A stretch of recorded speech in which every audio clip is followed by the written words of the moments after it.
Hello, everyone. Well, Griffin had a baby, so I'm Mr. Low Voice this time. Low Voice. Are you ready for adventure? We have one for you. Like you ordered. We recorded it at MaxFunCon East in September. We hope you like it. Very much. The regular Low Voice guy will be back next time. Oh, and be sure to join us in the middle. By us, I mean me and Justin. For an exciting announcement. Anyway, are you ready to enter the Adventure Zone?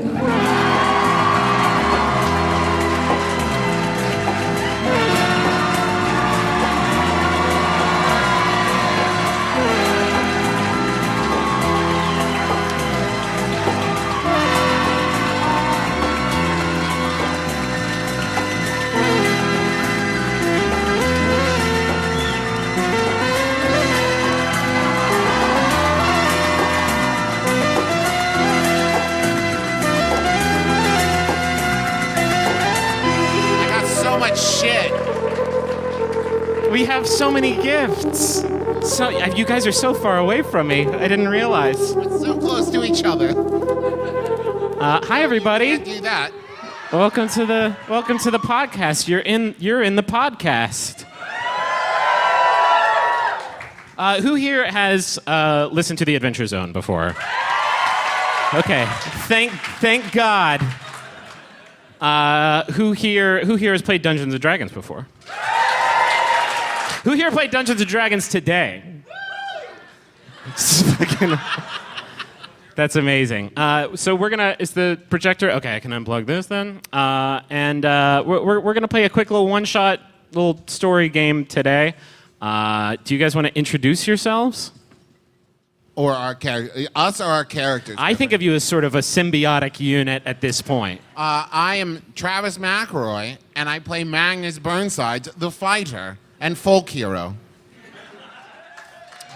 Thank you. AKA the Hammer. In some circles, yes. I'm Clint McElroy, and I play Merle Highchurch, and I'm a... All right, and Justin. I'm a cleric. Yeah. My name is Stephen Amell. You may know me better as TV's The Arrow. You've certainly already guessed that from my pecs and sculpt of my body. But this whole time I've been playing the Elven Wizard Taco. And we've left a seat open for Elijah. For nerdy Elijah. Nerdy role-playing. Let's hop right into it. Are you guys ready? Hell yes. All right. Yeah. So the three of you, Merle, Magnus, and Taco, have joined the Bureau of Balance for a weekend-long mandatory corporate team-building retreat at a woodland complex called Camp Goodfriend, tucked away in an idyllic few acres of the Trollbark Forest. The event was organized by the director of the Bureau of Balance, who began to notice a slight resentment between the different teams of the Bureau of Balance. Jealousy. A little bit of jealousy in between the ranks.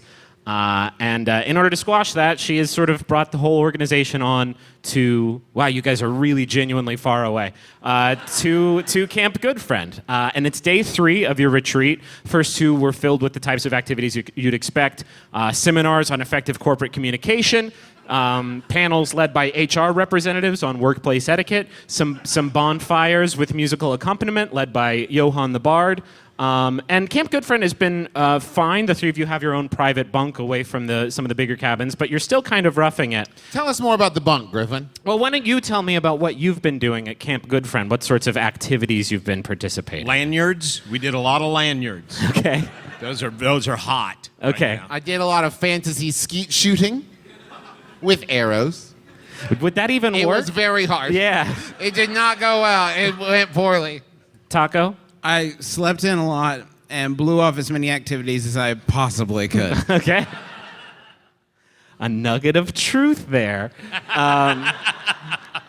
But But it's the final day of your stay at Camp Good Friend, during which everybody is supposed to participate in something called the Trial of Teamwork, which the event's organizers and counselors have promised to be a completely transformative experience which will change your lives and allow you to relate to your fellow human or elf or dwarf or whatever in ways that you've never imagined.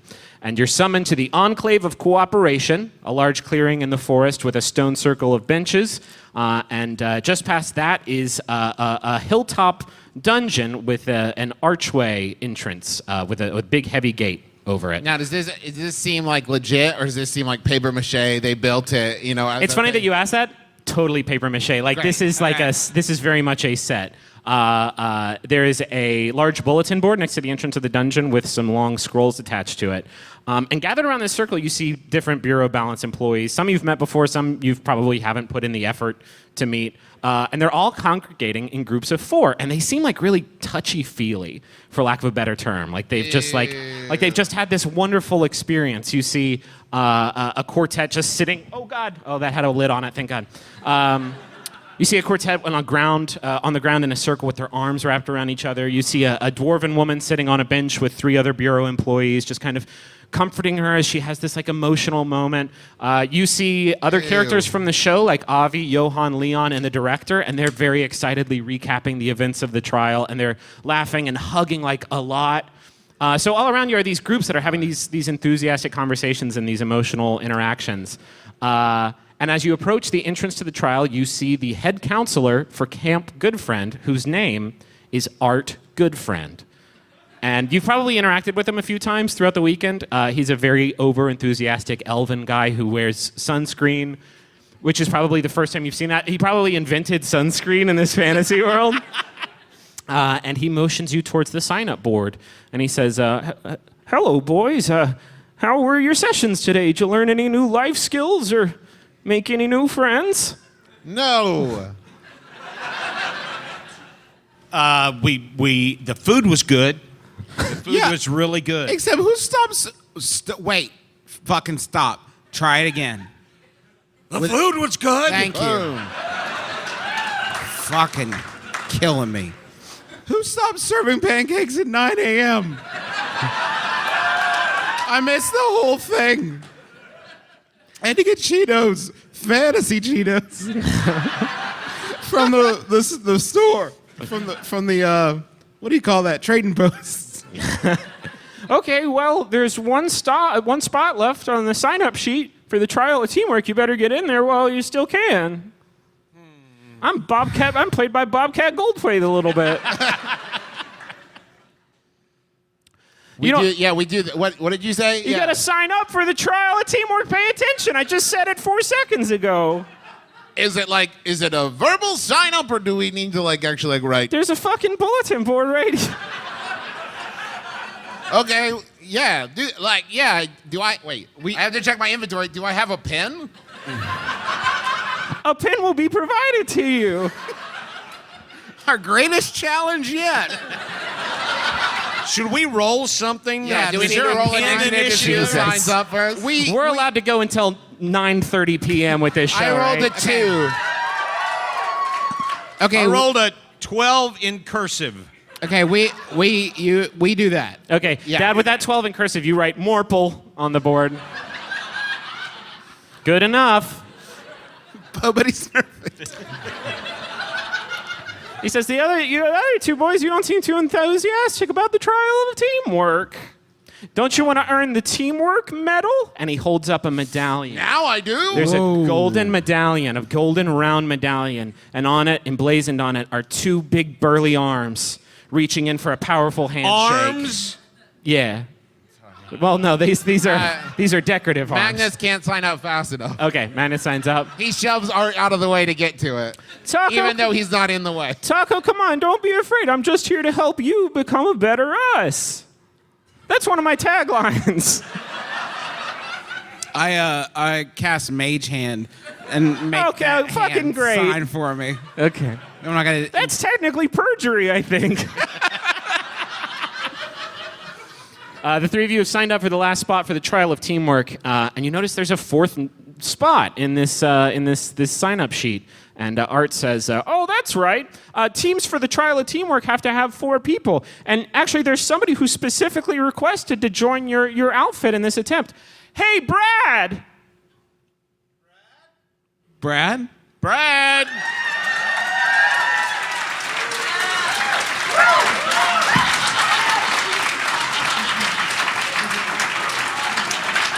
Hey, Brad. Hello, Brad. Hey, Brad. Hey guys, how are you doing? Everyone, this is Brad Bradson, who is being played by Stuart Wellington from the Flophouse podcast. Hey guys. This is our first time having a guest on the show, so we're all very scared right now. Mainly me. Tell us about Brad Bradson a little bit, Stuart. Oh, okay, let me see. Brad works for Human Resources for the Bureau of Balance.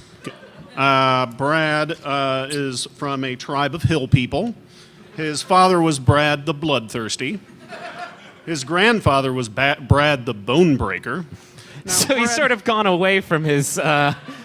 Yeah, well, kind of. He's searching for his own truth. Okay, that's so important. So his enemies know him as Brad the Motivator. And that's what I'm here to do today, guys. And I'm curious if you all have met Brad before, if you've had any interactions with Human I Resources. keep getting notes from someone named Brad, but it's a mystery to me. There was one office Christmas party, but I think we both want to forget it right now. Okay. Taco? No. Brad, have you heard of these 3 before? Oh, I've heard plenty about these Okay.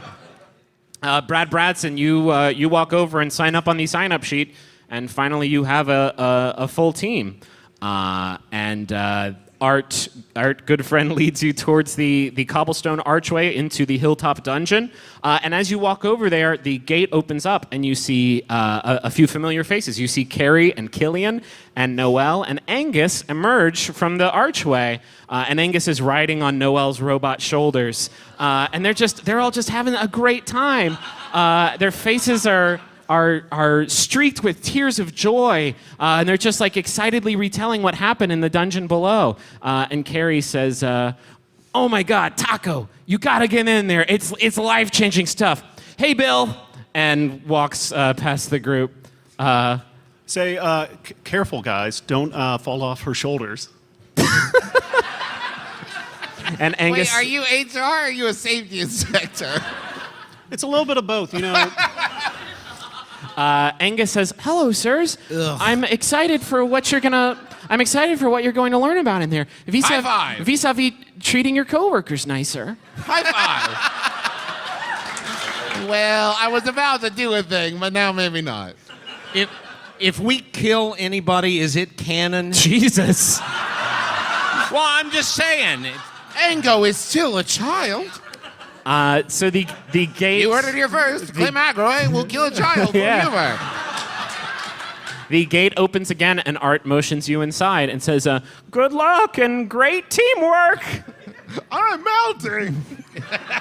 We could literally be walking into a dragon's maw and it'd be better than spending another fucking second with Art. We do that. We walk into the dragon's maw. Okay. I think Art's pretty great, actually, guys. Okay. It's a $2 cover. There, before you're allowed to go in, there's a deposit box where you have to drop off all of your magic items. Not your weapons. You still get to keep those, but you don't get to keep I any of your printed magic. out a whole list. I know, he's got a whole sheet of stuff in his bag. And be now fair- it's gone. Anything in Magnus's hands is collector's item. Did you Wait, sign did it? I put any in my butt? Hey, are there any of those that could have fit my butt? You just check and let me know later.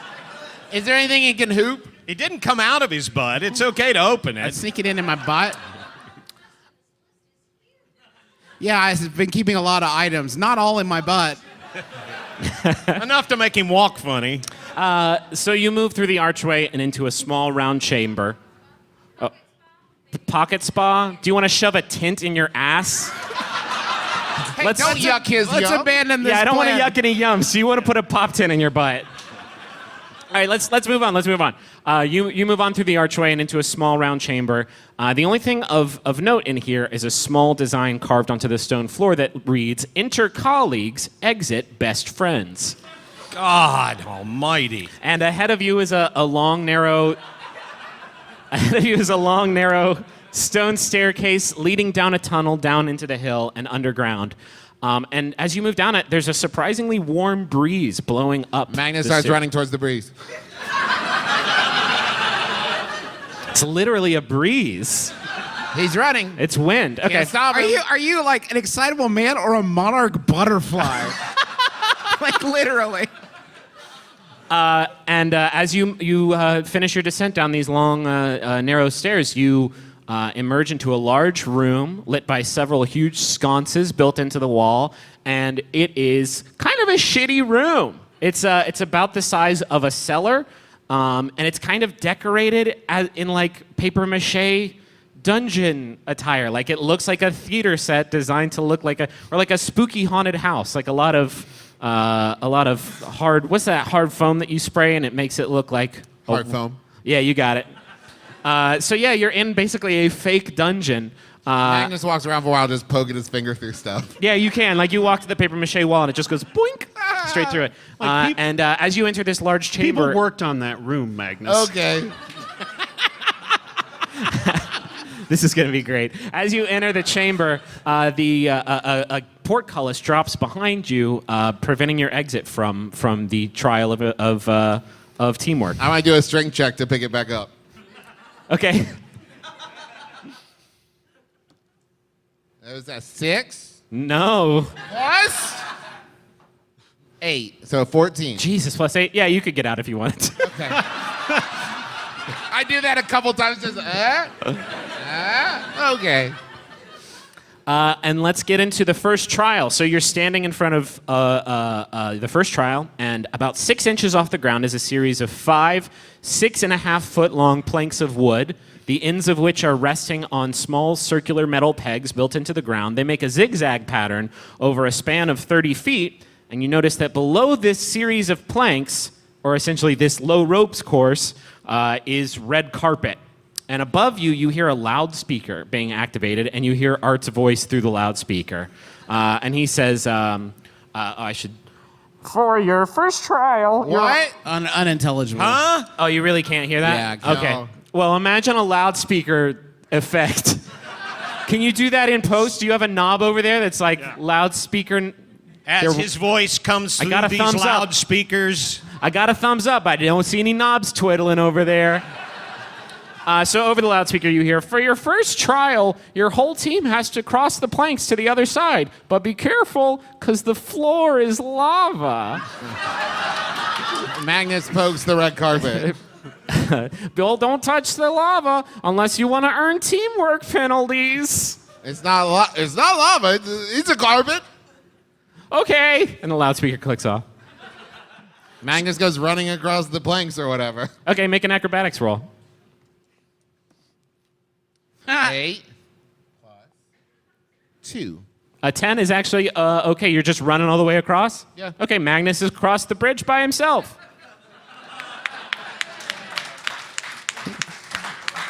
How big are like the gaps in between? Like how big of a... There's not that big a gap. It's just, So it's just like a bridge? well, the boards are pretty narrow, so you got to be careful also step in the lava. Is there room to walk around the sides? I mean, the planks are wide enough to, like, you could hang out there for a second But if is you there wanted like empty floor space on the sides? No, it's lava, baby. Lava all over. Is it really lava? Yeah. Is it really lava? No, it's a red carpet on the floor.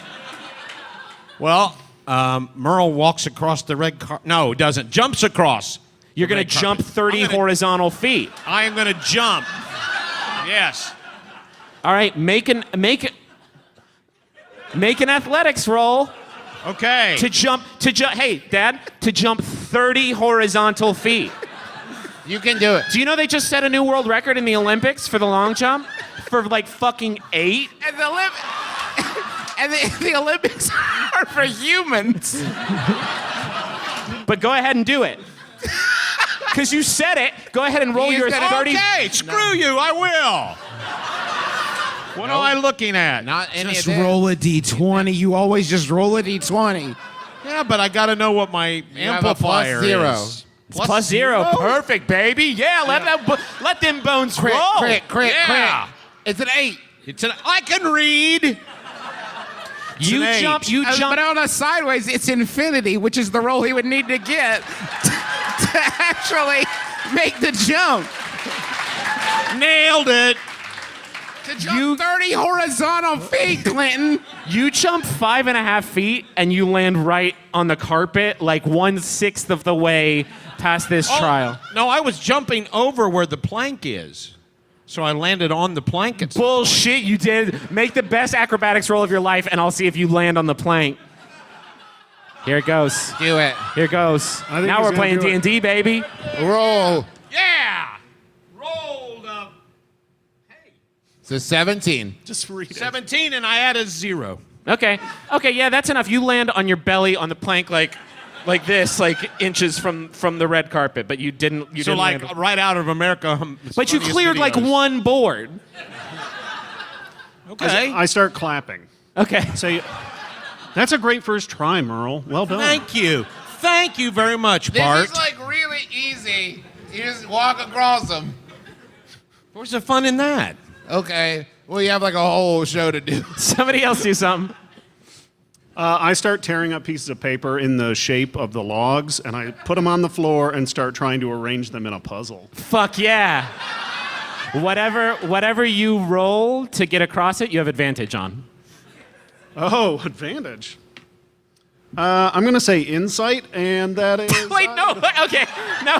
I mean, you just have whatever you use to cross the bridge. You can't use insight to cross the don't know. I see you, bridge. I'm saying you have advantage on whatever you do to get across the bridge. He has 2. Yeah, he's got two. advantage. That's what it means. We've been playing Dungeons & Dragons for 2 years. Then I will hold onto my clipboard and run across those boards. Are you fucking jumping over Merle? Yeah, no, I mean, I'll tap him on the shoulder and say, great job. And Okay. then keep running.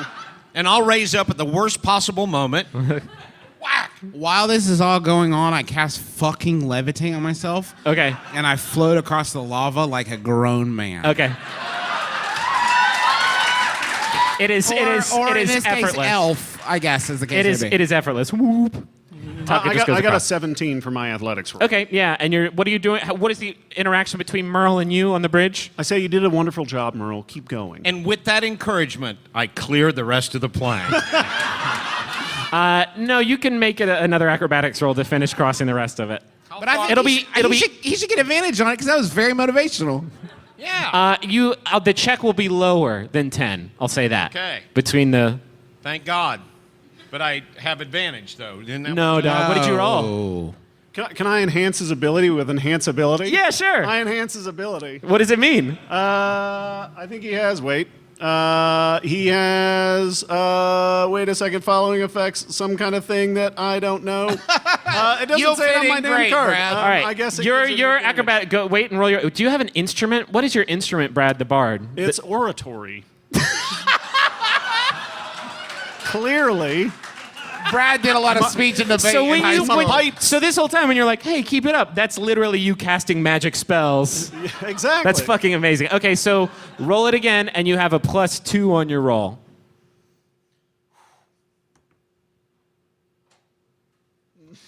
It's a Do 14. you want different dice? I love you very Do you much. need different eyeballs? I don't have my glasses. 14. Could you please pass my dad his glasses? Thank you. Thank you. Here we go. We'll be it's a here family all show. day. I already know it's a 14 plus. Hey, look, it's the spectacles of you should have had those in the first place. Oh yeah, that's part of the costume. Legendary spectacles. 14. All right, yeah, you make it across the bridge. All of you have cleared the first trial of teamwork. Thank you. Without Please don't touch manifesting a single shred of teamwork. Well, that's not true. Except for Brent. Over the loudspeaker. Almost right on the first try. It's Brad. You'll get it next time. Onward. Over the- Magnus runs ahead. Over the loudspeaker, you hear, well, that was a decent job, but 2 of you did cross without using any teamwork at all, so I'm afraid you incurred 1 teamwork penalty. Yay! No.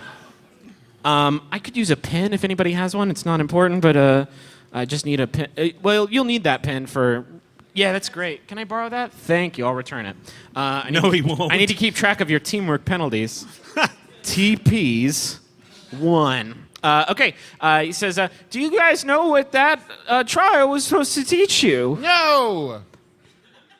No. You don't want to wager a guess about what the trial was supposed to mean? The floor is lava. Not criticizing your parents. That's not a Well, bad I was about to say using character voices, but he kind of cut my legs out from underneath me on that one.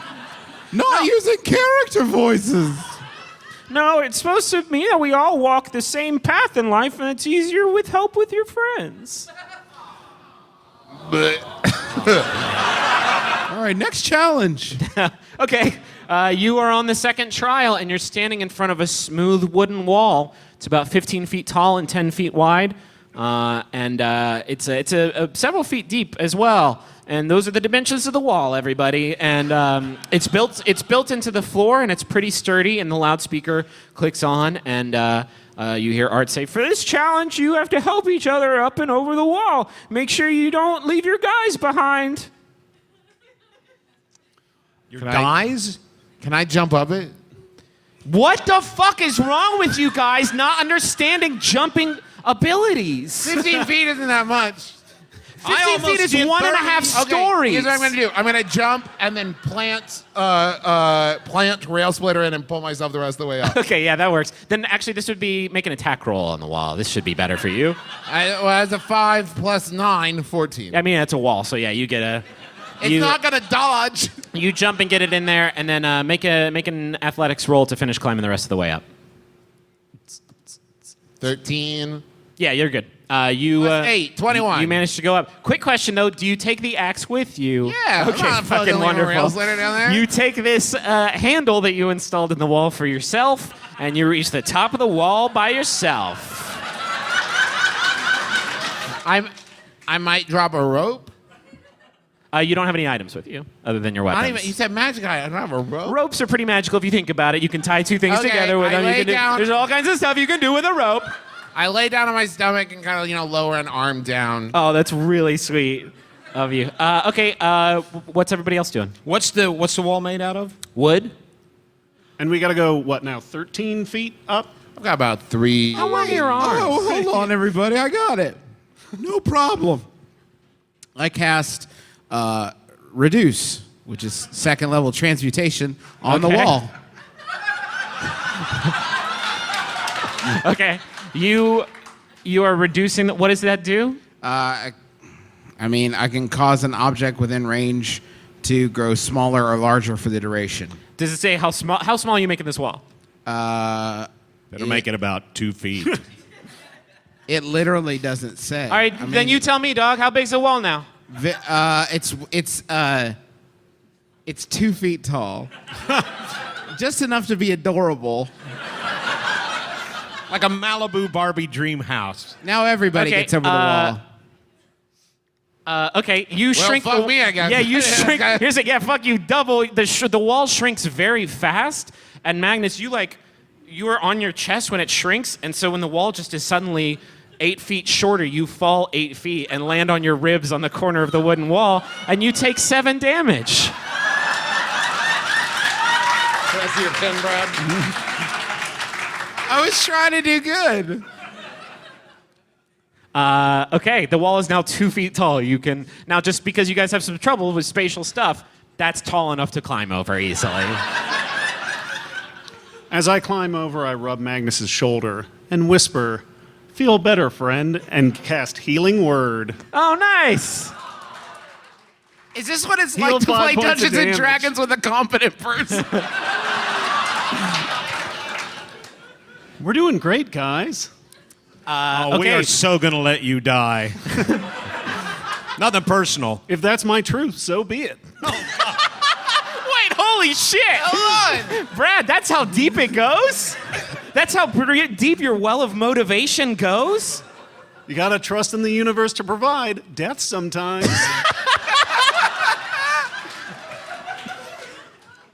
Okay, you clear this wall. I haven't and- cleared it yet. Oh, okay, it's 2 feet tall. What are you doing? Let's make a fucking I 3-hour want to play out jump of it. over it. All right, you're jumping over it. Here we go. 3. 3. You fucking hit your feet on the wall and you fall over and land on your face for 4 damage. So wrong. Taco, Try to have a little What? panache. What? what do? You I just walk over the wall that All I right. shrunk with magic. you make it over the wall. I can't, and I literally, not a joke, kick Merlin's fucking ribs. I'm so angry at him. But I have a soft shoe. It's not damage inducing. I'm so mad. Okay. I can live with it. You I trip Taco as he goes over for hurting my ribs.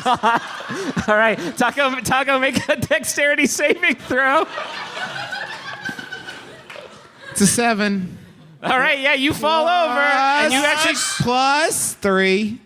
okay, I'd say that does it. 10 will clear it. A little stumble that I regained. Yeah, my you're balance. fine. I'm taking a lot of notes at this point. Yeah. Art actually chimes in. He's like, "You guys know you earned a teamwork penalty for that one, right? You know I don't have to tell you. Yeah, Like yeah. you 3 of you actively hurt other people. We did start off well, though. There was like we. No, there You was started orders. off bad. You put an axe in a wall and then stole it. We started off very But I bad. lowered my hand back down. Yeah, after he put a guilt trip on you. That's teamwork sometimes. Guys, we can agree to disagree, right? Fuck off, Brad. I All think right. it's bread. You're on to the 3rd trial. Oh, do you know what that trial was supposed to teach you guys?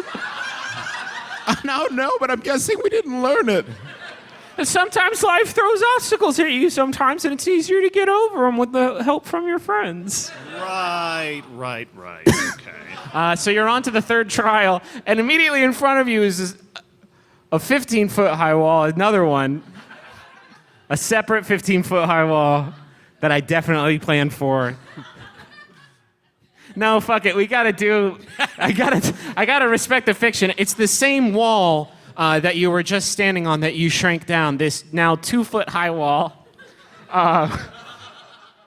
Off the back of this wall is a set of now very small stairs leading back down to the ground. But a majority of this, the backside of this wall is just a ledge with now a 2-foot drop. And the loudspeaker chirps on and he goes, "Well, this is going to be kind of anticlimactic, but it's time for trust falls."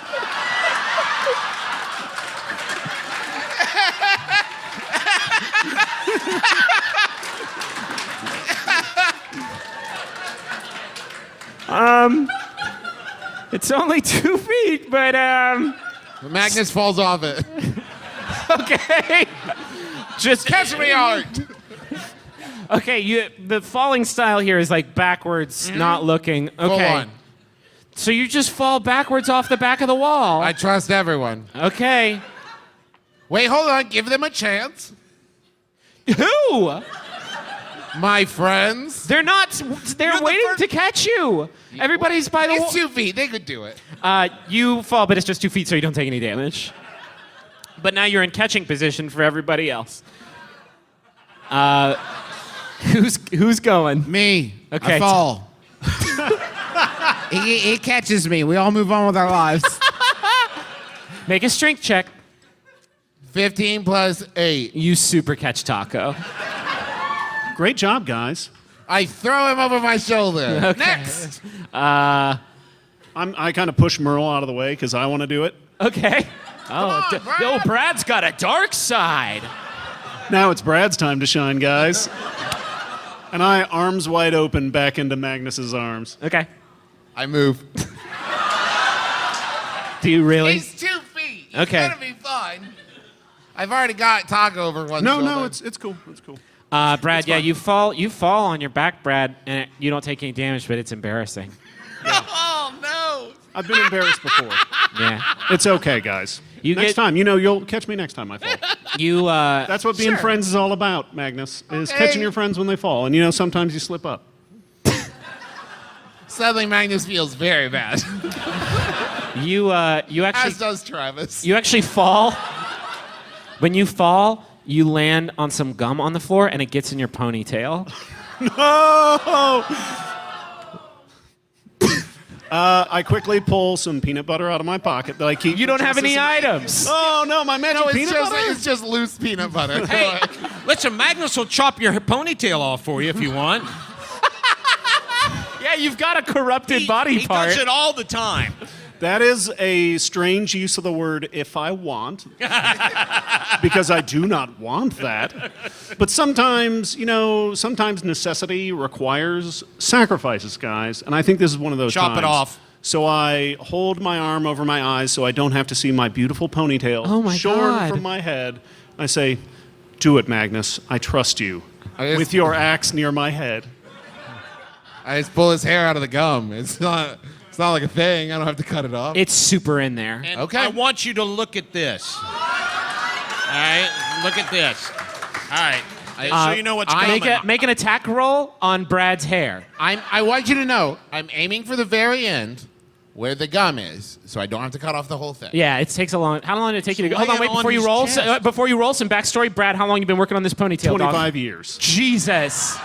I am aiming for the very last inch that's stuck in the gum. Okay, go ahead and roll. Oh God. It's a 20. It's a crit 20. Holy shit. Like a fucking samurai with Hattori Hanzo steel.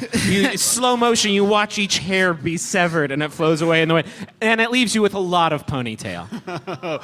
Thank you, Magnus. I think it looks better now, actually. You cleared off all my I sleds. feathered it anytime. Taco, did you trust fall already?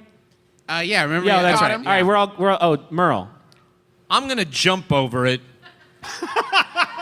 backwards. So jump backwards. So like a trust jump. A trust jump. What do I roll? On the ground. You roll on the ground. The rule of thumb is: are you flipping? Because if you're flipping, it's acrobatics. Yeah, I flipped. Okay, what'd you get? 14. All right, yeah, you just jump over Magnus and you land on the floor, and you didn't really trust fall, but it was cool. It's all about how you look, baby. That's going to be just one more quick teamwork penalty. This is not going great. Anybody want to just wager a guess at what the trust fall is supposed to teach you? Falling. Trust? Trust is right, yes. It sounds like we should get our penalty back for that. No, it's still a penalty. You intentionally let a man fall into gum, and then you used an axe on him. That was good. It was good stuff.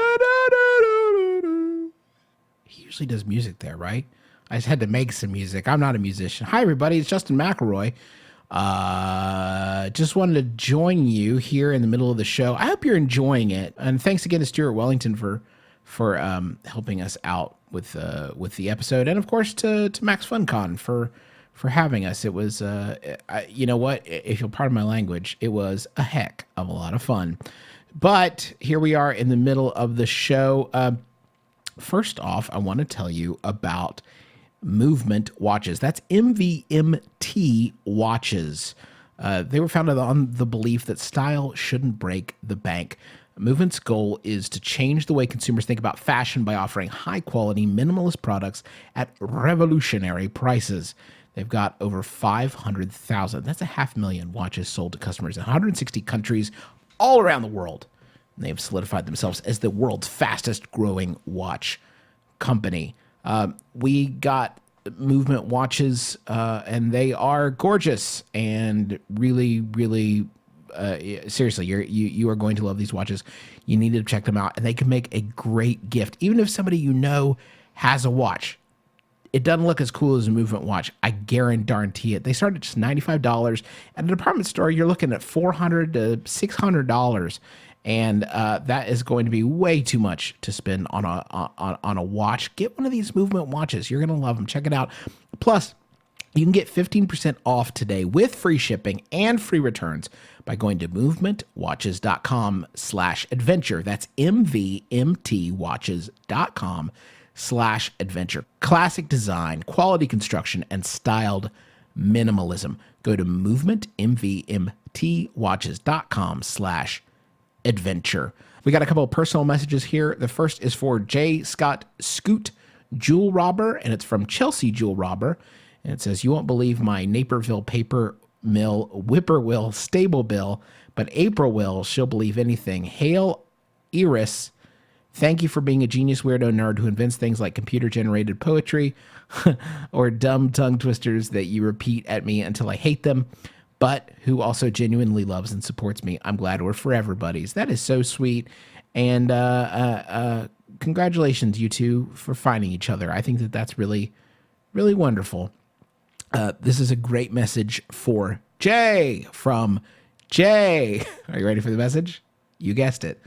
Jay! So thanks for that. You're not getting that money back, but we appreciate the money very much. And you know what? We got a 2-for-1 sale this week on the Adventure Zone. I'm going to read it to you again. Jay!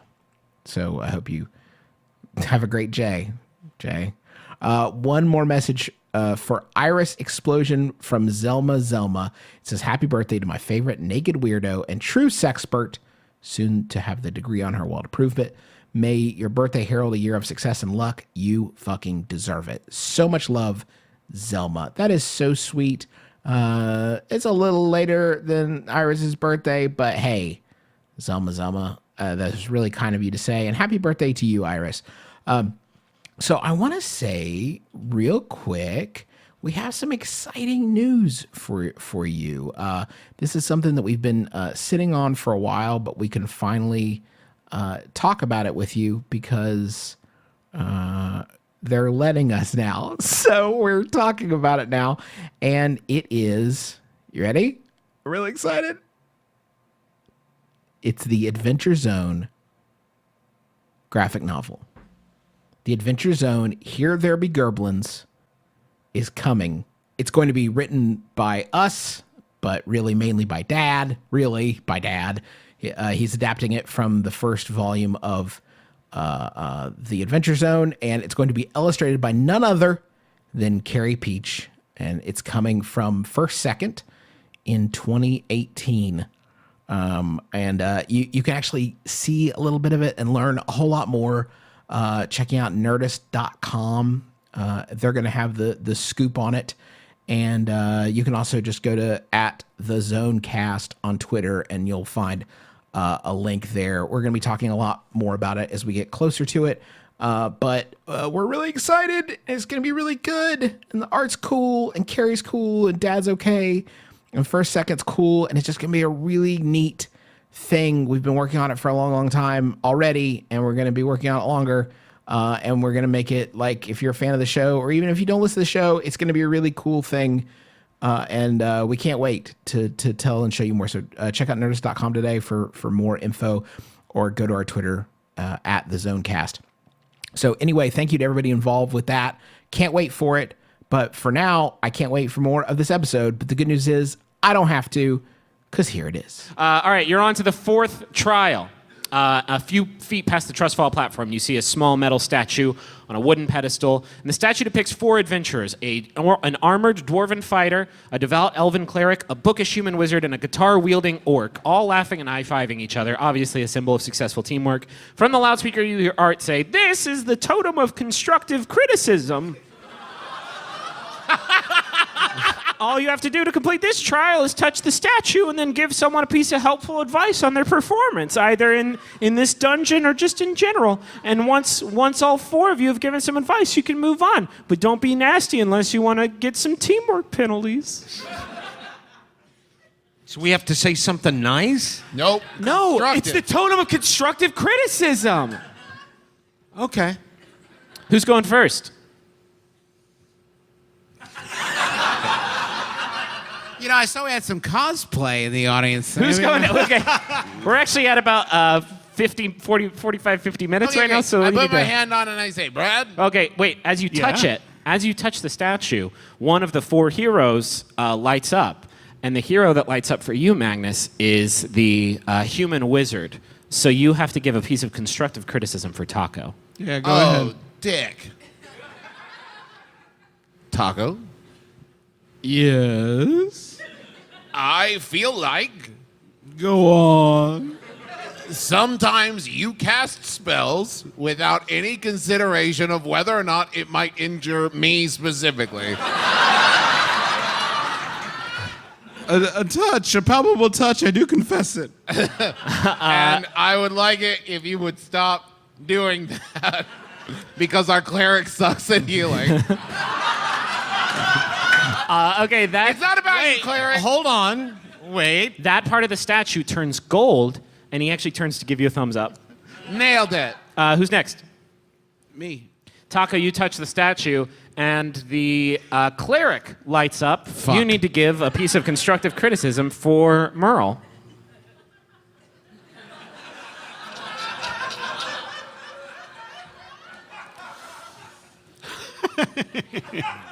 I just want to remind you that this is our daddy. Hey, Justin? It's our daddy, though. Yeah. No.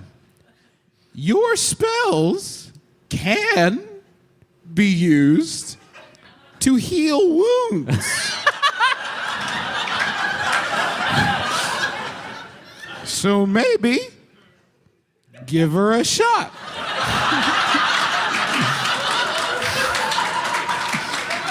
And with that, the elven cleric turns gold and gives you a big thumbs up. Who's next?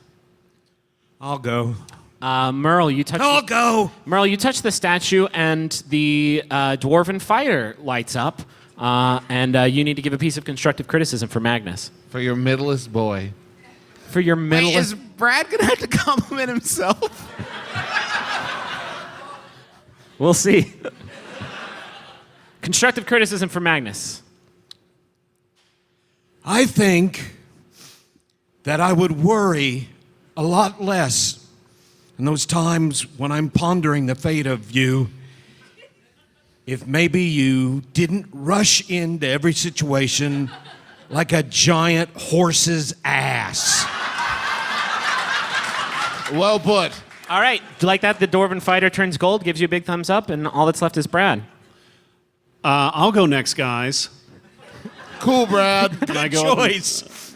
Good math. I go up and touch the statue. All right, yeah, the orc bard lights up, and you need to just sort of give yourself, just sort of do a quick sort of, Some self-inventory. yeah, debrief yourself on how it's been going so far and what you could do better.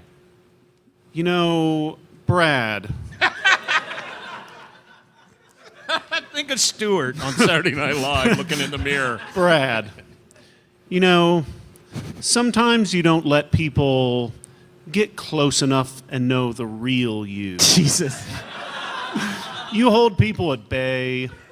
You focus too much on kind of your work relationships and not maybe, you know, a relationship outside of work, Brad. You know, they could get to know the Brad that likes to party, you know, that likes, you know, that brews his own beer at home and has a stamp collection. Okay, yeah, the orc turns gold and gives you a big thumbs up. And Art chimes in and says, well, it got a little nasty there, but you still managed to get through the thing, and so I'm going to not give you a teamwork penalty on that one. Yeah! We've solved your stupid puzzle. And the advice is, the lessons, good advice makes for good friends. I didn't want to waste time having you try to guess it. All right, the fifth and final trial.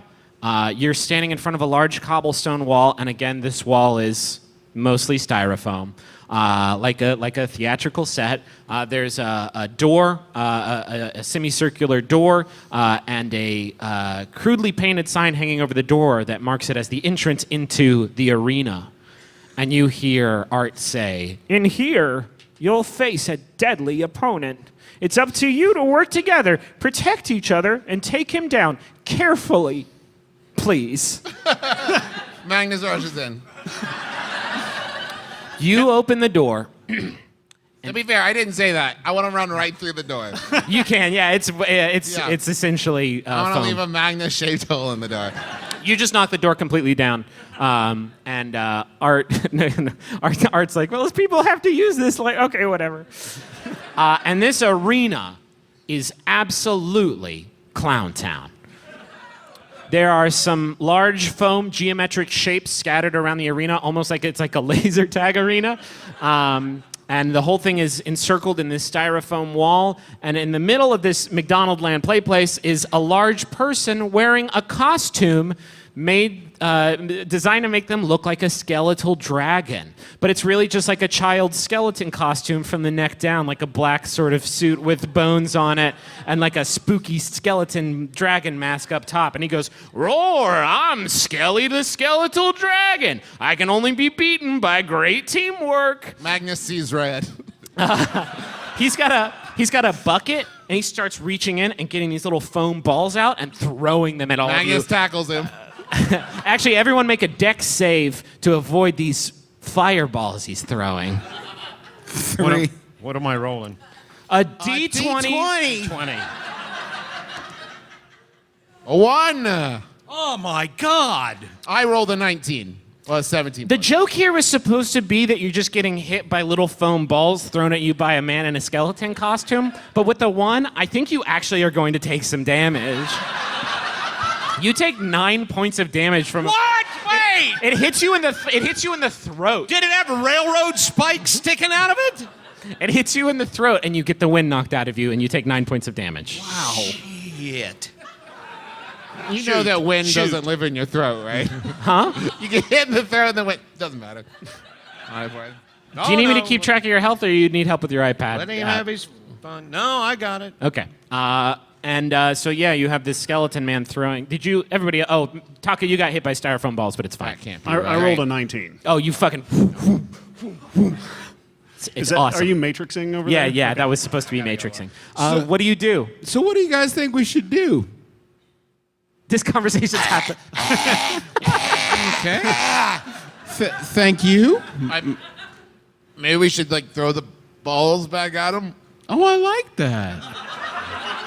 I pick up a ball and throw it at the skelly. All right, do a ranged attack throw and add. Let's First say one of those bad boys. Let's see how this goes. Not great. 10. No, you don't hit him with a 10. Okay, I try it. All right, you pick up a ball. It's a 2. Jesus, guys, the wheels are falling off. It's hard to throw foam balls. What'd you roll, Ben? I rolled a 2. Jesus. 18. All right, you throw a foam ball at him, and you hit him in the throat, and you hear him go, and he falls down to the floor, and you have Suck it, Skelly. and you have conquered Skelly, the skeletal dragon. You're And he's- welcome. I cast Healing Word on the skeleton. Aww. Hey, you did a really good job, guy. Don't worry about your throat. You heal 6 damage. All right, he stands up and says, "Oh man, thanks," and he starts throwing foam balls at all of you again. Guys, sometimes them's the breaks, you know? I cast Enhanceability on Skelly the skeleton. Okay. I punch He Merle starts in the throwing the balls at you much harder. Oh man, I feel fucking awesome. Not thrown at me. This fucking rules. Yeah. The power is unbelievable. I still have my shield, right? Yeah. I just hold my shield up. All right, you're blocking the shield. I'm getting hit by balls. You're just getting hit by balls. Anybody want to take initiative here? I swing rail splitter at the guy in a costume. What? Okay. my roll a God. d20. Non-lethal damage. Can you specify that? That's a 19. Oh no! Plus 9. It's a 28. So he non-lethally hits him for 28. No, that's not the damage. Yeah, roll damage. Yeah, roll damage. Roll damage on this guy in a costume. Who's a co-worker. Wait. I need you to justify this from a character perspective. Why are you hitting a man with an axe? They have a to word be for fair, that, and it's murderer. He's throwing shit at us. I'm hitting him with the blunt side. Okay, that works. Oh, yeah, that won't hurt him. It's 11 damage. Okay. Where do you hit him? In the nerds. On the noggin. On the noggin? Okay. Oh, yeah, the soft spot. He falls. Listen, you're not asking Travis, you're asking me. He falls to the ground like a sack of bricks. And you hear him go like, "Oh no." No, no, no, no, no, no. I start prepping another healing word. I'm so proud of your teamwork. And with that, you've beaten the 5th trial. And behind you, behind the dragon, I should say, another sort of fake set portcullis opens up, which opens up into a staircase leading up to the final chamber. And you come to a small room with a large wooden treasure chest. With a bright light shining down from on top of it, but again, you can kind of tell it's like a prop treasure chest that you might get at a fantasy Target or something to decorate a dorm room, maybe. Yeah, that's all that's in this room is this treasure chest. This sucks. That's Magnus. Okay. Okay. Was that a character voice? Yeah. You gonna open the chest? I open the chest. I think we should open it all together, guys. Okay. Yeah, it's great. All 4 of you all at the same time. Are you on Twitter over there, Taco? No, I was opening some Pringles. You open up the chest, and a spring-loaded scroll pops out and unfurls, and the word friendship is written on the scroll.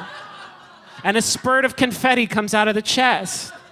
He says, Magnus, you want to read the scroll for everybody? It says friendship, Brad.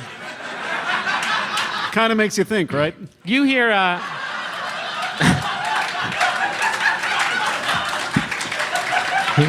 You hear Art's voice say, you guys don't seem like you're having a great time in there. Can I ask what the problem is? It's not a good test. I'm sorry. You don't seem like the trial of teamwork is like engaging you really and teaching you lessons about We've done a lot of shit together that was like way worse than this. Oh, this is too easy. Yeah. Well, why didn't you say so? The ground no. beneath you disappears. And all 4 of you somehow fall perfectly into a hole position directly underneath you, and you're going down a long spiraling slide, a fully enclosed tube like a water slide.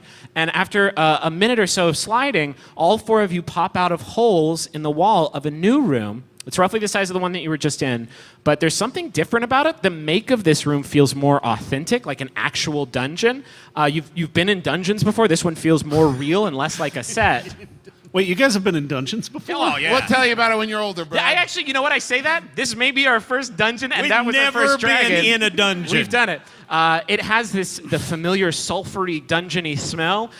You notice some you other get things. some bleach in there, you can take that right out. You notice some other weird things. Brad, you don't notice anything in peculiar. Taco, you're standing up, but you feel like your vantage point is lower to the ground than usual. And Merle, the inverse is true for you. You're taller than you've ever been. And Magnus, you see Merle, and you see Brad, and you see yourself. I'm going to need you guys to trade character sheets.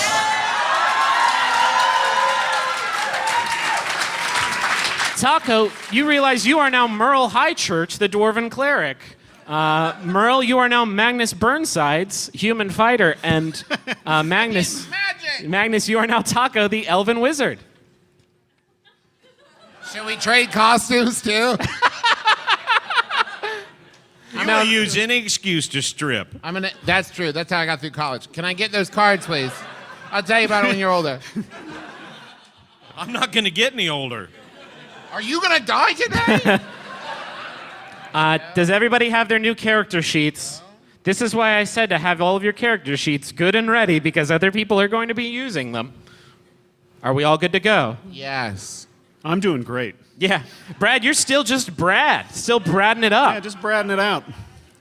I'm not wearing hey guys, your hand, here we but you go can take it again, off. am I'm I not going right? to wear the hand, but you can take it off if you want. How do you all respond to be? So I want to make it clear. I immediately fire off a spell. Okay. What do you cast? I don't know. Hey, do you want Dominate person. do you It was the first Well, I'm spell gonna on the ask- top of All the right. Who do you pile. cast it on? Brad. All right, because you've never cast magic before in your brain, you do have this magical body and a magical staff. You manage to cast it. It doesn't last very long, but you do definitely control the mind of Brad for like 2 seconds. And Brad, that's not a good feeling, I don't think. Make him cuss. Make him say something really dirty. He says fart. All right. Hey, I figured that this would be about 5 minutes of the show. Does anybody else have anything they want to do with anybody's body? Do you want to wear my hair? Yeah. Do you want to wear mine? Taco, or I should say Merle, how do you respond to being out of the taco body and in the Merle body, Justin? What am I? You're Merle? Wait, do I have a character voice? Yeah, I think Sometimes. same Okay. character Don't voices use coming it, out of different though. bodies. Oh, I can't believe I'm so short. I hate this. Oh, by the way, I look amazing. Look at my hair and my cool pointy hat. I never really appreciated how beautiful I was when I was in my body. And now I'm in this misshapen lump, this aberration, this body that God forgot. This sin, this living sin against aesthetics that is Merle High Church. I really appreciate me so much more. I am so changing my That's will. not my voice.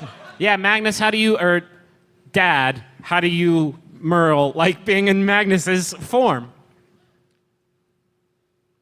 All right. What is your voice? It's like very gruff. It's like a manly gruff boy. And gravelly and gruff. Oh no, I can't. Yeah. I look down. Perfect.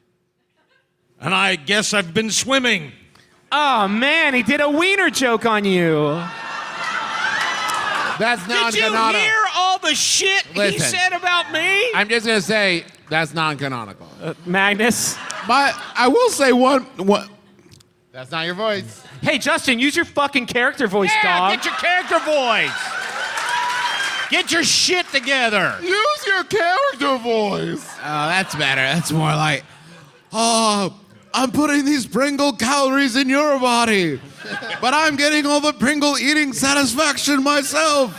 It's the grandest illusion of them all.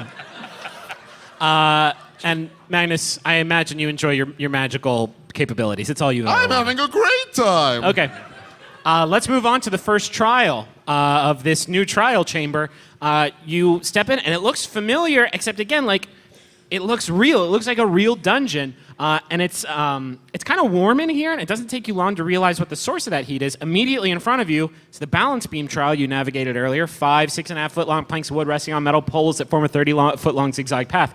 But there's no red carpet underneath this path. Instead, there's a shallow trench filled with glowing, steaming, molten rock. The floor is actually literally lava. Magnus rushes in.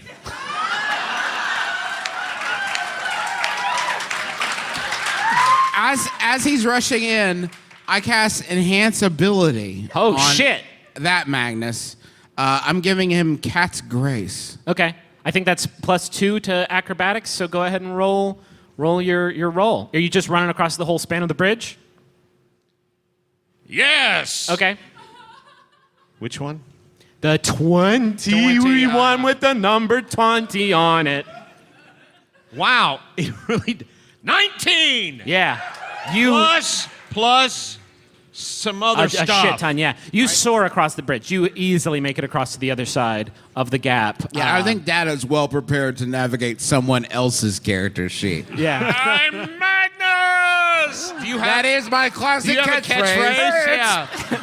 Magnus rule? What's everybody else doing? I'm gonna cast Levitate You're stealing. on Merle's body. Oh, okay.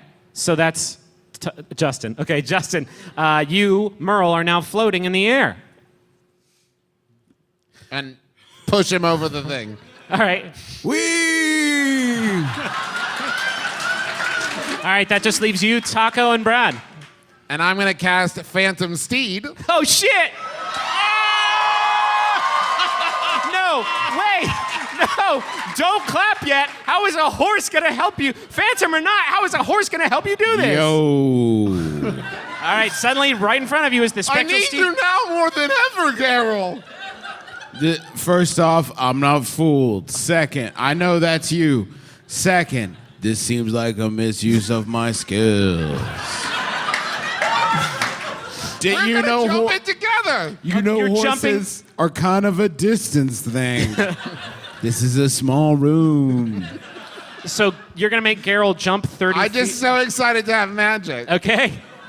You mount up on Geralt's spectral back, and what are you doing? You jump in. Should you mention? I mean, I should clarify if you haven't listened before. Geralt is the world's most beautiful binacorn. He's a unicorn with 2 horns, and they're both rainbows, and he's fucking the best character in the whole thing. So what's up? What are we doing? Yeah, let's pooper get off the pot here, Trav. I'm going to cast Reduce on Geralt and put him in my pocket. All right, tiny Geralt, what's that sound like? Yeah, fun. You're coming with me, Geralt. And All right. I run across the boards. Okay, make a fucking acrobatics roll. You've just wasted so much time. That's a 4. That's 3. That is not adequate.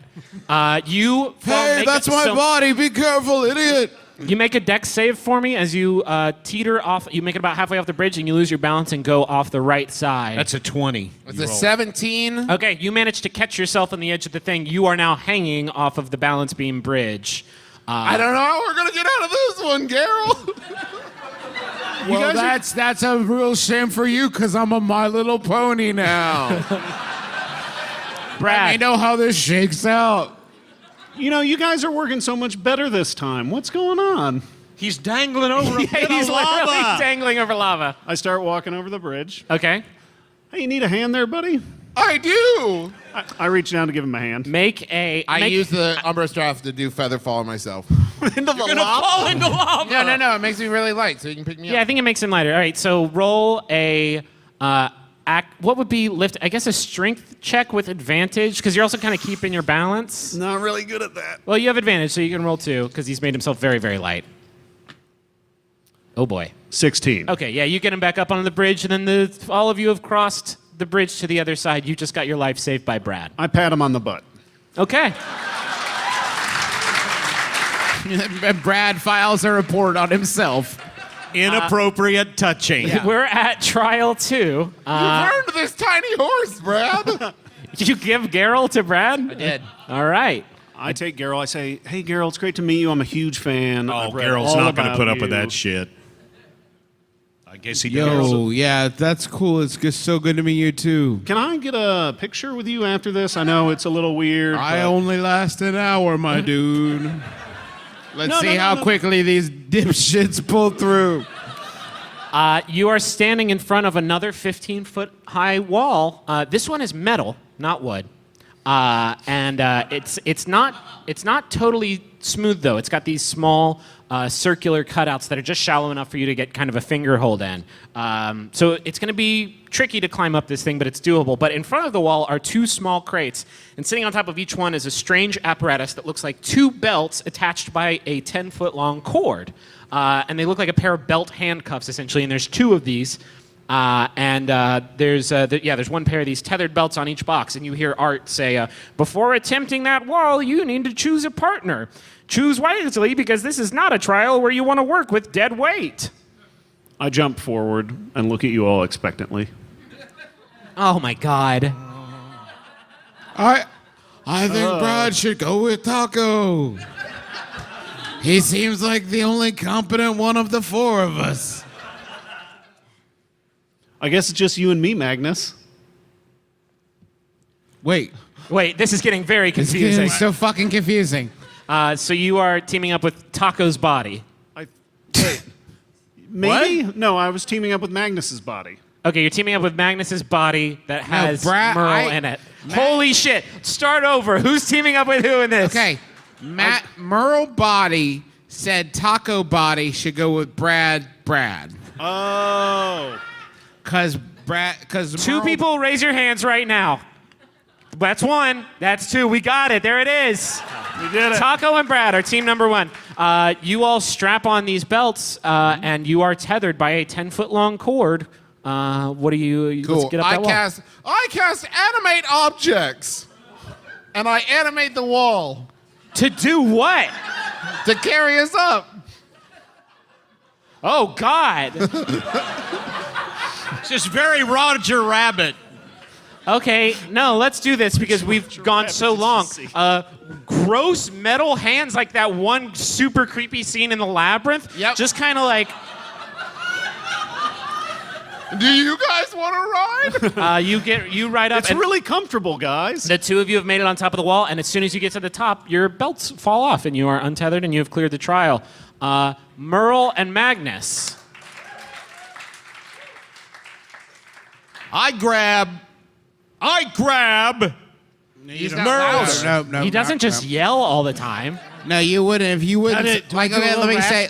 raspy? Let me give me an example. I pat my dad on the shoulder. Like, I don't have to do that. I just patted you on the shoulder. So like, you can just say that. So when I'm normal. talking about what I'm doing, I Right, can just talk just normal. What are you guys Normal voice. gonna do to get over this wall? Okay, What the fuck? Now you do that voice. Die 1,000 deaths. I rush over and I grab Merle's short but really well sculpted body, Sure. and I notice he's been working out, Excellent, excellent, excellent. and I throw that little pecker right over the wall.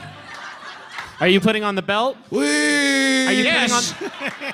Okay, you have the belts on, and you throw him up 10 feet, and then the cord snaps, and it pulls you forward, and you smash into the wall, and then he falls 10 feet, and both of you take 7 points of damage.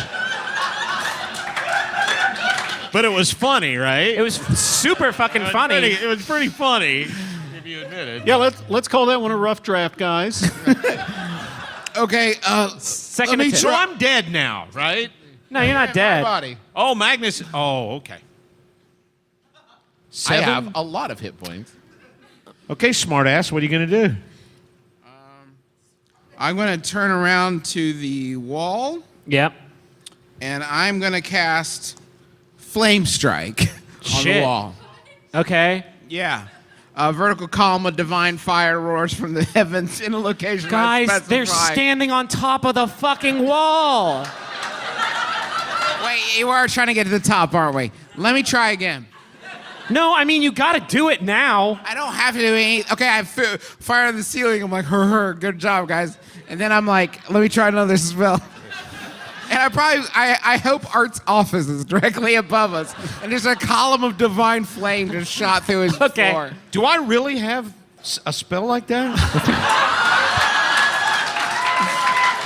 All right, I'm going to summon the one person that can help us, Oh, good. Della Reese. Delarise. Okay. I'm gonna get through this quickly. You summon a guardian angel who looks like Della Reese, and she gives you a comforting hug, and then I think grabs you by the tethering That's the thing. cord. I just picks us up. Yeah, like she picks you up by the tethering cord, so you two kind of slap together like nunchucks or Like those something. knockers you get at Myrtle Beach. Yeah. Like truck nuts. Like truck nuts, yeah. It turns you into living truck nuts and deposits you, and she says, "That was a waste of my time," and disappears. We've been touched by an angel. Burned by an angel. Yeah, and you're on to the fourth challenge, right? Hey, No, the guys, third we- challenge. Guys, we haven't accrued any teamwork penalties We're this doing time. great. Yeah, you're doing a good job. And except maybe we killed Art earlier, so there may not be anybody left. Travis hit him with an axe, but not in the way you think. Okay, yeah, the third trial is Trust Falls. Only this time it is not a shrunk down wall. It is a 15-foot wall. And Art says, "Let's do it right this time, maybe. Please do it right this time. Do this one right this time, and don't make it little and like a joke. I worked really hard on this." Can I do an investigate check to look for gum on the floor? Yeah, sure. He's only I got totally so much see it. hair. He actually says, "This will be fun." He said- 22. No gum.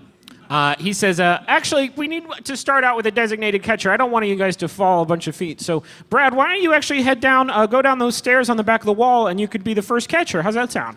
That sounds great. I'd love that. All right, you go down the stairs, and you are standing at the bottom of the wall, ready to catch a person. I have my arms out. I say, "You can do it, Taco."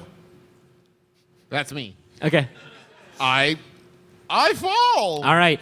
So as Taco puts his back to the ledge and starts to fall backwards, right as he starts to fall backwards, you see a hatch open up in the back of the wall, and it reveals this pedestal with a beautiful shining ruby on it. And it's right there, right in front of you, as Taco falls through the air. Wait, a ruby for me? Just a beautiful ruby directly in front of you that opens up like a little prize hatch. Really tempting. I love Yeah, get the ruby. rubies. I forgot to mention that about Brad. Brad is crazy for rubies. Well, he's a winter, and they look good with his complexion. I feel like Thank Taco you. definitely See? cast Featherfall with the Umbra style. Oh, no. He definitely did, don't We're not you? retconning that. Brad, what do? Brad, do you keep your position? I keep my position, and I start humming Arms Wide Open under my breath. And when I land in his arms, I say, "Hello, my friend. We meet again." I been a while. resist the urge to give him a little friendly kiss on the cheek. You can do it if you want to. I don't mind. It's against regulations for HR. Okay. I'm going to say because you sang a bar of a Creed song, you used your bardly powers to empower yourself and catch him easily and not have to make a roll for that one. Who's doing next? Me.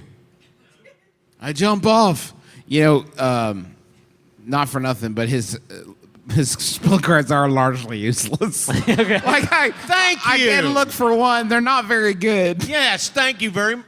No, unless you need to heal people. I mean, you could defo Yeah. do that for sure, like a ton. Well, Okay. I haven't seen you heal anybody. Nobody's gotten hurt yet, Clint. We've been getting hurt all over We gotta pick up the pace just So a I little fell. bit. Okay, We're I almost fell. done. Okay, you fall off the back of the platform. Same thing happens. Merle, Taco, only this time you see it. The hatch in the wall opens up, and there's a beautiful shining gemstone Grab inside it. of it.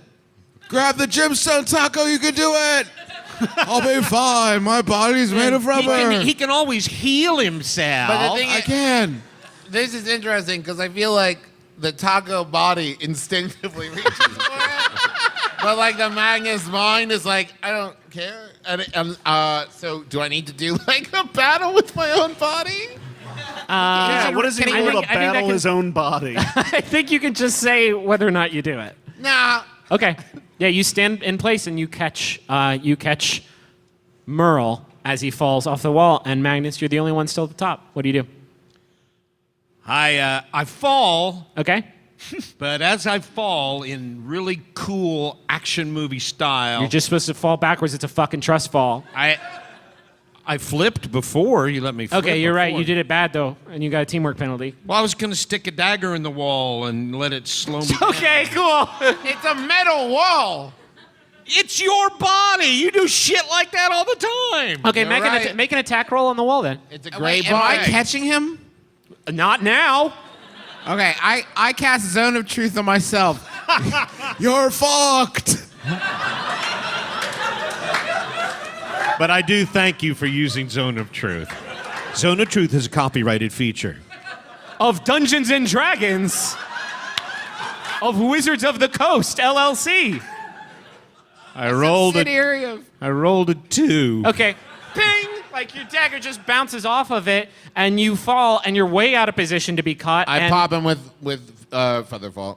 Oh, okay. You hit him with Featherfall, and this gives you the three of you a longer than normal window. You see this hatch open up, and there's a beautiful shining red ruby inside. You know Don't I fucking touch it, Taco. You're gonna have to stop me.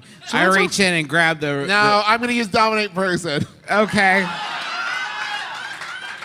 Jesus. It must succeed a wisdom saving throw.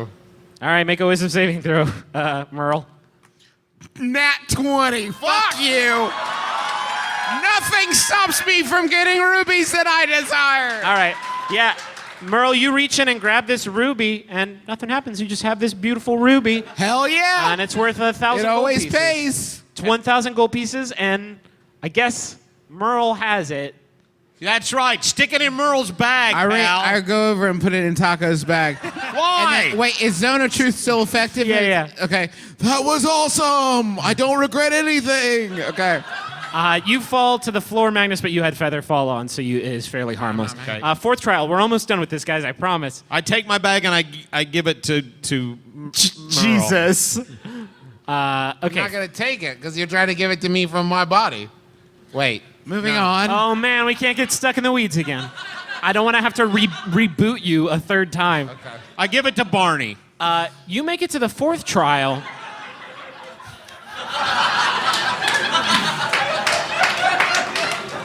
You guys make it to the 4th trial, which is the totem of constructive criticism. And in place of all 4 of these heroes are 4 fucking skeletons. And here's why. Not a single one of you followed the constructive criticism that you offered the person whose body you currently inhabit from the first round of trials. Oh, it's Taco, like a you were twist. casting spells like fucking crazy. Merle, you didn't heal anybody. Magnus, you literally rushed into the first trial. Brad, you didn't tell us- Hold on. I did enhance his abilities, which is like pre-healing, to save myself from healing him later. That's a good point. An ounce of prevention is worth a pound of cure, my dude. All right, audience poll. Who thinks that Merle passed his own constructive criticism? And who thinks he failed? Oh, suck my dick, seriously. Fucking a-hole. I love the Adventure Zone. Do you? I'm not so sure. And Brad, you didn't tell us anything more about yourself, really. No, other loves than rubies. I love fucking rubies, dude. Yeah, we learned that. All 4 of you take 19 points of necrotic damage as black energy pours out of the statue and sort of encompasses your body. You know, I deserve that, actually. Okay. And we are on to the final trial, and you are standing in front of the entrance. Do you not have a pen? That's okay. Here, It's not my character sheet anyways. You're standing in front of the entrance to the arena again, only it's very real this time. It's not papier-mâché walls. It is a real, scary-looking cobblestone arena. There's blood splashes on the wall. There's some skeletons chained up by the entrance. It's a pretty scary scene. Are they dead skeletons, or are they like wiggling around? No, these are dead That's skeletons. a fair question. No, these are dead. These are the skeletons of the dead variety. Thank I say, you. guys, let's huddle up real quick. I think Okay. we can do this one. We've been doing great so far. Magnus Taco. What podcast are you listening to? You know what? Here's. What? Nope. That's not No matter how many times we get knocked down, we pick ourselves back up. You know what you guys all get? Dice of Bardic Inspiration. Cool. So take 1 8-sided die, and you get to roll it sometime when you need an extra 8-sided die to add to something. Okay. Fantastic. I'm gonna switch to Bard. It's called using the Fantastic. rules, guys. Here's what I'm gonna do. Okay. I'm gonna work with my team because I don't know what the shit any of my spells do. So Taco, you tell me what spells to use when. That's good. Okay. You already got Geralt, right? Wait, who are you? Wait, I'm a hybrid. He is the Daywalker. I'm a terrible Island of Dr. Moreau style abomination. I can't play 2 characters at once. I mean, admittedly, it would still be better than Dad, but I had nothing to do with this conversation. listen, guys. We don't do a lot well, but the one thing we do well, I think we can do well here, and that's beat ass. Let's beat some ass. And I cast Mass Cure Wounds. Oh, okay. Everybody, I have that spell? Fuck you. Let's just say everybody's healed back up to full so we don't waste time. Hell rolling. yeah. Yeah, that's some good DMing. Yeah. Well, it is when you have 4 minutes. No, we have a little bit. We started late. We can go a little bit later than, what, 6? Just keep going. Dinner's at 6:30. We're good. Okay.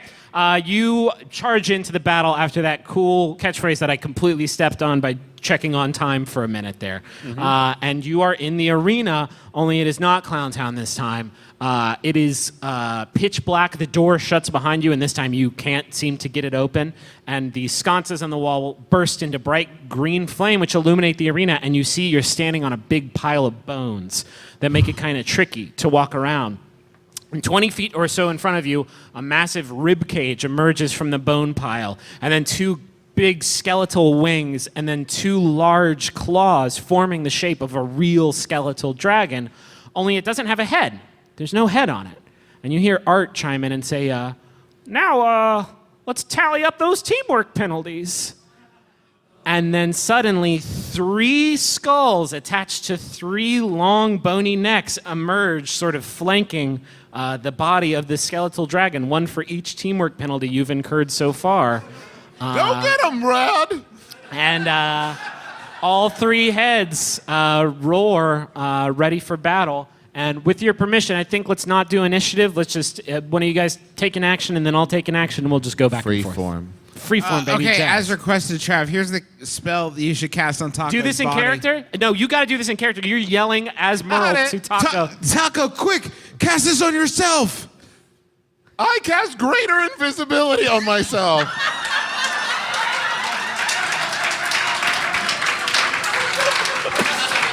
Okay. Excellent. Taco, poof, vanishes. I think you have feigned death in there. That means I have an attack now. The body of Wait, the- hold on. That was just an action. And then I run underneath the dragon invisible. Okay, you're inside of the dragon's ribcage. Yeah. Okay. The dragon does not see you do that, obviously, because this body doesn't have a head. But with its claws, it's going to swipe at Brad. Okay.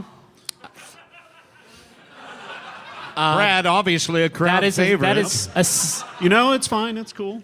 17 versus AC Brad. My AC's 11. Jesus, Brad! What is? Can I ask? What's Brad wearing? This? Basically this, yeah. I have a clipboard. You're a protection fighter. Okay, he hits you and sort of rakes you across the chest, and you fall backwards, and you take 14 points of damage. Okay. And your fucking clipboard goes flying into the bone pile. I loosen my tie. Now it's Brad's time to shine. All right, Brad. What you got? I say, dragon, focus on me, and I keep pointing at my eyes and pointing at its ribcage, and I cast compelled duel. So it has to pass a wisdom saving throw, and if it fails, it can only attack me, because I'm standing up for my buds. Okay. Yeah, he rolled a 9, which is okay news, I guess. Simmer down, you got to focus on me, man. Okay. With that, I need. Are you mad because you don't have a head ribcage dragon thing? Oh, talk a little bit of smack now. I don't know. I think that's an honest question. You know, when I was... Okay. Magnus, Dad, make a dexterity saving throw. I haven't done anything yet. Yep. Oh, it's a 5. Oh, Jesus. Doesn't matter. It doesn't matter. 2 of the dragon heads shoot a beam of green flame at you, hitting you for 21 points of damage. I've got lots of health. Not anymore. Who's doing something? We're so close. Yeah, you go. Go ahead. I see this incredible sacrifice that what's his face did. Brad. Brad, that's right. And I cast spiritual weapon. Okay. I'm gonna create a flowing. I rush over to Brad and I create in front of him, and I create a floating spectral weapon within range that lasts for the duration. Let's see. On a hit, the target takes force damage equal to 1d8 plus your spellcasting ability modifier. Can I make a request? Do you know what the spiritual weapon's going to be? Yeah. Okay. What is it? It's like a Fuck. So you didn't have an idea of what you wanted I it to didn't be. have an idea. Okay. Meat can it be his clipboard, but beautiful and glowing and magical, like a shield that you could use as a weapon? Yes, I see his clipboard. That's what he I'm has so written right here. Yeah, it says beautiful clipboard. Okay, you have a new magical spiritual clipboard that you have like Captain America's shield that you can use as a weapon. No, it's his mug. It's his mug. Okay, it's that's his even better. giant mug that he raises up, and it's got like spikes. And what does the mug? shit. What does the mug say on it? It says soar, and then defines it to climb to new heights and achieve great things. Okay. And then I I shout, remind myself of that sometimes. "Soar on this, motherfucker!" Do you want to go ahead and use that weapon for an attack? I would love to use it as On an attack. one of the 3 heads of the rib cage. On the rib cage. Okay. I roll a 9. 19. 19. You have advantage on the roll because the weapon is so cool. Oh. No, I got a 15. Okay, yeah, that is enough. It's an unarmored, just sort of bony rib cage. You bring this thing, this magical cup down and hit it, and let's just say you break 3 of the 8 ribs. That's how we'll track damage in this fight. And some of those bony shards rain down on you, Taco, invisible inside. From within it, I point at 2 of the heads and cast Banishment. Oh, okay. I am still playing, right? Yeah, do you want to take it? Just jump in, baby. It's freeform. It's like jazz up here. It's all about the turns you don't take. The dragon heads have to pass a charisma saving throw. Oh, that's not their jam. No. 14? What's your spellcasting modifier? That's not going to know the answer to that. Oh. Better than that. All right, yeah, 2 of the dragon heads just poof, disappear. Michael, fuck you. Oh, it feels good. All right, you got 1 dragon head and a damaged rib cage. Why don't you take a turn, Magnus rushes in. Fuck yeah, what are you doing? He takes old rail splitter. Okay. Is it rail splitter? Yep. And he does it 2-handed because that's even more badass. And he runs up to the 3rd dragon and he hits him on the C7. Okay. Is that right? C7. Hits him at C7, inspired by a tattoo. Roll that shit. And it's a 17, by God. Yeah. You cut. Plus, I add 9 to that. You hit it. 26. You hit it in one of its vertebrae, and the whole neck just. C7. The C7. A dragon's natural weak point. You don't need to roll damage. The neck just sort of teeters over, and the bony sort of structure just kind of falls apart. You've destroyed the 3rd head. Chiropract that. Is that good? No, That is my catchphrase. It's good enough. Wait, Griffin, can you say it now? Can you say it? We solved it? Oh, no, there's still a ribcage. It's got claws and still attacking you. Shit. You haven't solved any I'll let you know when the dragon puzzle's been solved, Justin. You got something, don't you? You got something. Brad, it looks like you've got something you want to do. I was waiting for it to attack me again because I want... Okay, yeah, no, this thing has not gone in a while. It definitely is going to take another swing at Brad. Oh, shit, that's a critical hit. Okay. Guys, I think this is the end of Brad. Oh, well. No, you have a thing. I don't have a thing. You're a protection dude. The dice rolls weren't too bad. Advantage. Okay. I there was cast still- protection. No. It got done already. What? You take 19 points of damage, Brad. Okay, I'm still alive. Okay. That was... did you want to have... You know, I'm sensing a lot of anger from you, Ribcage. Does it stem from you not having a head? That's The it. ribcage kind of like nods up and down like it... Like, do I have to cast Zone of Truth on you right now? It sits there and it taps its claws. It goes, no. Shakes its body left to right. You're ready to express your own truth without magic, aren't you, Ribcage?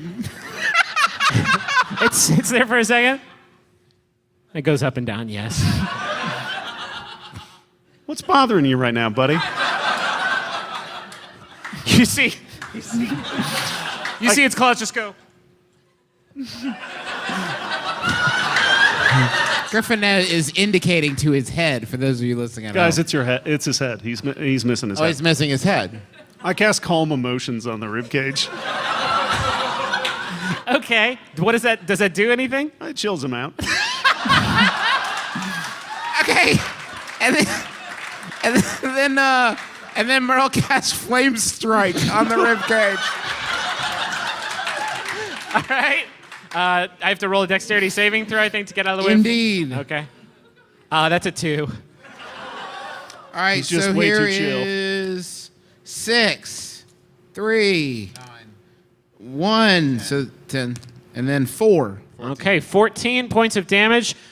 You take that definitely, Taco, since you're inside of the rib cage that he just set on fire. Oh no, make a dexterity saving throw. And then 4d6 radiant damage.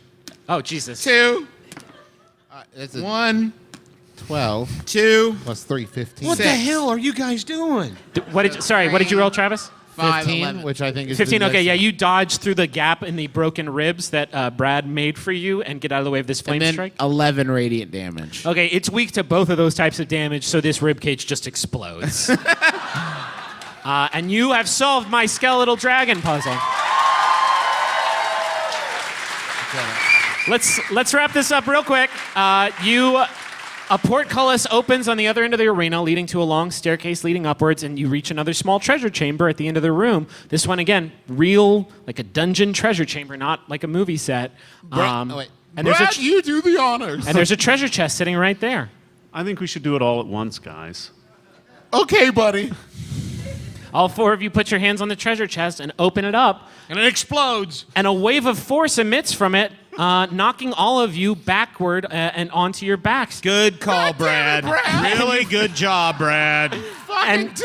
you feel really weak. You actually all are incapacitated right now, meaning you can't take any actions. And Art's voice comes from the loudspeaker, and he says, "You all made this way too easy. Did you really not recognize me the whole time? Did you not recognize the face of the man whose life you ruined so long ago? Well, I suppose it's not important now. I admit this is a fairly circuitous method of getting my revenge, but it worked, didn't it? Goodbye, jerks." And the loudspeaker clicks off, and spikes come out of the ceiling, and suddenly the ceiling is lowering down to kill all four of you. Do you have any final words for each other?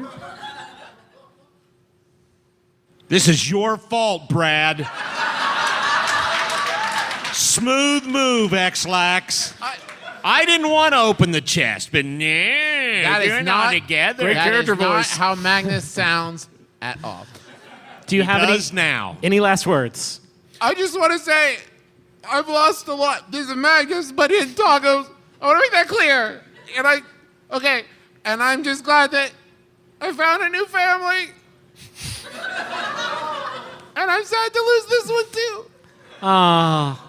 Anybody else? Except for Brad. I mean, we just met Brad. I think you actually turned out to be not such a wang. And we probably could have been buds in another life. Taka just takes out the ruby he stole and cradles it like the old couple in Titanic. Magnus. Dad Magnus. Any last words? Anything you want to say to the crew before you're killed? I wish it hadn't happened. Okay. And Brad, final words? I had a really great time getting to know you guys this weekend. I had a lot of fun. As you all finish your final words, just as the spikes are from above are about to impale you, the floor disappears again, and you're falling through another set of 4 slides, and you're going down these slides for like a minute, and you emerge from the end of the slide, and you can see daylight, and you've emerged in that very first chamber that you first went into the dungeon, the one with the etching on the floor that reads, enter colleagues, exit best friends. And standing in front of you is Art Goodfriend. And you're back in your original bodies. You can tell you're back in your original... Oh, we don't have time to... I'm back in my beautiful big-dicked body. That is canonical. And Art Goodfriend says, that's right. Y'all just got done dirty, like the game starring Michael Douglas. I know my methods seem a bit harsh, but how good of friends are all you right now? I look at you guys, expectantly waiting for you to say that we're great friends. One thing I did want to tell you guys is, does anybody know who buys rupees around here? Anybody else have anything they want to say? I punch Art Goodfriend. Okay. Make an attack roll. Wait, I cast enhanceability on him. Yes. Okay, yes, great. Gain advantage on your roll. 14. So 14 with Phantom Face. Okay. It's +8. So Yeah, it's you 22. punch our good friend in the face. No need to roll damage. And he sees you enhance his ability. He takes it and he spits out blood. And And he I goes, say, that's for Brad. and he spits out some blood. And he goes, It's me. he sees you enhance his ability. You punch him in the face. He spits out blood. And he goes, teamwork. And that's the episode. Thank you all for listening. This has been the Adventure Zone. I hope you liked it, and have a good rest of the MaxFunCon.